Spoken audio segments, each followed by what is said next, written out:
ఎన్నికల్లో చాలా వరకు చెత్తంతా క్లీన్ చేశారు. మామూలు చెత్త కాదు. ఆ నోర్లు ఏమి నోర్లో నాకు అర్థం కాలేదు, కానీ ఆ నోర్లన్నీ ఫెనాయిలే శుభ్రంగా క్లీన్ చేశారు మీరు. ఇప్పుడు మిమ్మల్ని అడుగుతున్న ఇంకా అక్కడక్కడ కొంత చెత్త వాసనలు ఉన్నాయి. ఇంకా రాజకీయాల్లో క్రిమినల్స్ వాళ్ళు మారరు, జీవితంలో మారరు.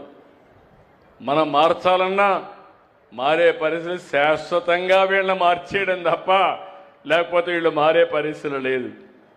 కుట్రలు, కుతంత్రాలు, ఇంకో పక్క సోషల్ మీడియాలో ఆడబిడ్డల పైన పోస్టింగ్స్ పెట్టి మొన్న సాక్షాత్తు డిప్యూటీ సీఎం కుటుంబం పైన పెడితే అడిగితే ఇది మా స్వేచ్ఛ, మా ఇష్టం అనే పరిస్థితికి వచ్చారు.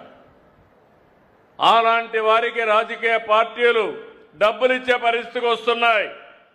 నేను ఎప్పుడు కూడా పౌరుషంగా మాట్లాడను, కానీ ఒక్క విషయం మీరు గుర్తుపెట్టుకోవాలి. ప్రజల్ని కాపాడాలనేటప్పుడు నా ప్రాణాలు కూడా లెక్క పెట్టుకోకుండా పనిచేసిన వ్యక్తిని నేను.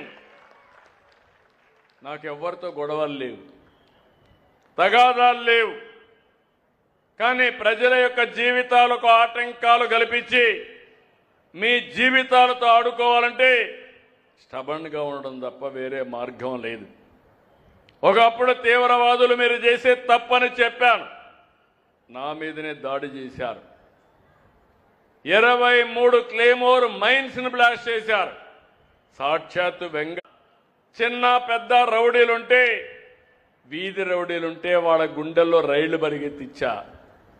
వేరే రాష్ట్రాలకు పారిపోయారు, ముఠాలు అణిచివేశాం. కానీ ఇప్పుడు వచ్చింది నాకు పెద్ద సమస్య. ఈ గొడ్డలి పార్టీ మామూలుగా అది. ఈ పార్టీని చూస్తే నిన్న ఒక ఉదాహరణ, ఇలాంటి ప్రతిరోజు జరుగుతూనే ఉన్నాయి.